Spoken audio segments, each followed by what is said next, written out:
If you've at all been paying attention to the latest wave of handheld gaming PCs, then you'll know that Ayaneo is one of the most prolific companies in the game. So prolific, in fact, that this model here, the Air Plus, that I reviewed maybe 5 or 6 months ago, has already been discounted to make way for the model that supersedes it. But we are talking about something else today. We are talking about this guy, which is the Ayaneo Kun.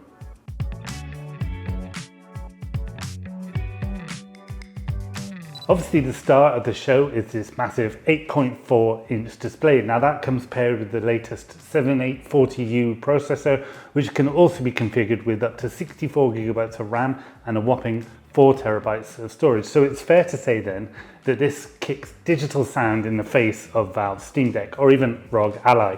But all of that does come at a price, namely that it is a lot bigger and quite a bit heavier, meaning that we really are testing the absolute limits of what we can consider to be a portable gaming device. But before we get to how any of that performs, we should talk about the price. Now this fully loaded model, the one with the 64 gigabytes of RAM and the 4 terabytes of storage, will set you back an eye-watering $1,700.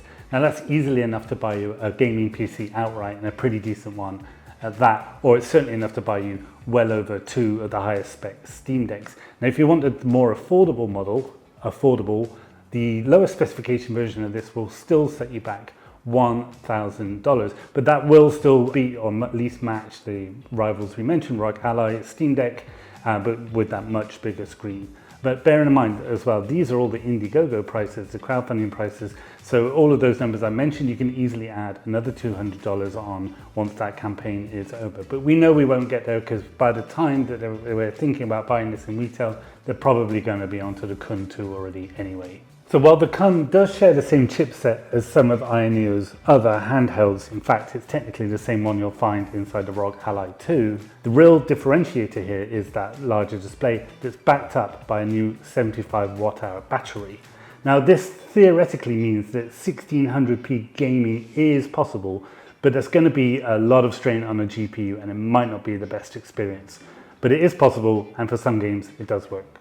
Put your game settings to about 1080p or maybe 1200p and you're going to have a really good time on this device though. This display is fantastic. Not only is it bright, it has really good dynamic range. It really has been a joy to look at every time I play on it. Now how long you can play, that will obviously depend on what game you're playing and what settings you put.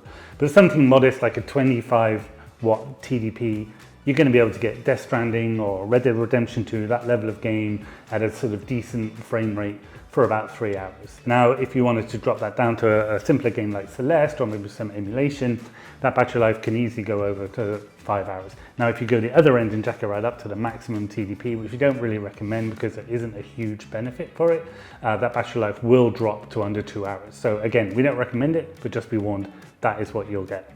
Now my question to you is, do you really want to hold this thing for 5 hours? It's huge. The reality is this is an indoor console and it's portable just on a technicality, but that doesn't mean that you can't take it with you somewhere. So I would say this is ideal for when you're traveling in a hotel, maybe on the plane. Now there is a kickstand, which means you can play in other positions, but it only has one setting, which is this one that you see here now. So if you prefer a more laid back position, then you are fresh out of luck. I will say also that the kickstand isn't the strongest.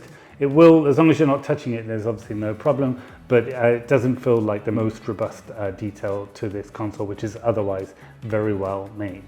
As with most of these PC gaming handhelds, I found myself using it primarily for when I want a quick pick-up play session, so that little gap between finishing work and making your dinner, that kind of thing. Now obviously, if you do get into a game and you are sort of feeling it, you can plug this into a dock and you'll play on the big screen, and then obviously you have the advantage of not needing to worry about the battery life either. But this hybrid setup, sort of portable until you want to dock it, I think is where the Kun really excels. Now I will say that it's a real shame that the bottleneck here actually seems to be the GPU and not the CPU or the amount of battery life. That is to say that if once you put this thing above 30 watts TDP, the GPU is probably going to be about 100% already anyway if you're playing something intensive. So it doesn't really leave you anywhere to go. Increasing the power after that, you're just going to see diminishing returns. Now that is for gaming, but for more CPU intensive tasks, this thing actually really shines. Now I'm not suggesting that this thing replaces your laptop, but with a keyboard and a mouse It is a pretty capable machine. Now I've been editing audio on it, even editing some video, and it can do all of those things surprisingly well. And there's even a webcam, obviously for taking Zoom calls or streaming, and it's even Windows Hello compatible, which is actually quite a nice surprise. So either way, I can't deny that the Ayaneo Kun is a hell of a lot of fun.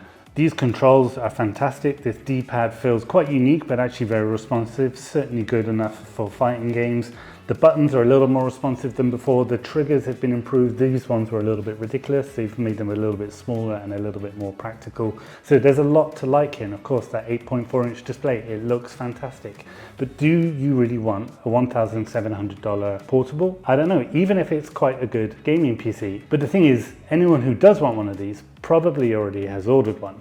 And anyone who doesn't was unlikely to be swayed by any review, regardless of how good it was, because this is such a niche proposition that it's only really Ayaneo that's doing anything in this space at the moment. But we are interested to see where they go with this, especially when they make a revised model with the next generation chipset that can really take advantage of that extra battery life. But in the meantime, make sure you head over to Engadget.com for more news and reviews.